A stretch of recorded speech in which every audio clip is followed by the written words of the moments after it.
Don Allah fans ku danna mana subscribe a G.M.fans TV domin samun shirye-shirye. Ya za mu buga daga Valentine. Ai zan gaya maka Valentine. Goban nan ya za mu shashe gari. Za mu sha daga Allah akwai wata wacce na ce ina so. Goban nan za mu ja soyayya tsaran mu. Allah. Kai na ga maka zafa ce. Akwai wani tarko da na sa gobe zan kama.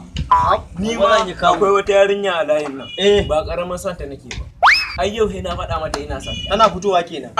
Ko dai wannan din nan ne da yawa ta kake mana bayanin nan. In Allah ya dawo ta mu. Kar ka samu damuwa. Ina ba karamin santa nake ba ina ga. Ai in Allah ya yarda tana fitowa nan. Za ta dan je ta yawo. Tana fitowa yayin ka tarbe ta. Har ga Allah. Zan ce ina son ta in Allah ya yarda yau. Kaga gobe Valentine. Kai. Ai gobe za a yi lo. Za mu debi shagali. Har ga Allah. Gobe ranar masu ya ce ai ba kalamu. Allah ita ce nan. Wallahi tallahi Kai mutumin yana ma kan kar baka yadda hadirin nan ya wuce har ga Allah ka bita. Kaga yau zan ce ina son ta. To maza ka je za ta maza. ka bita kawai maza. Ka dinga mata magana ka ta wani. Kin gane? Ita Najeriya yi a hankali.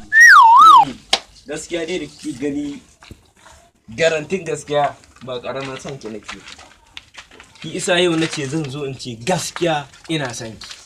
Sandy.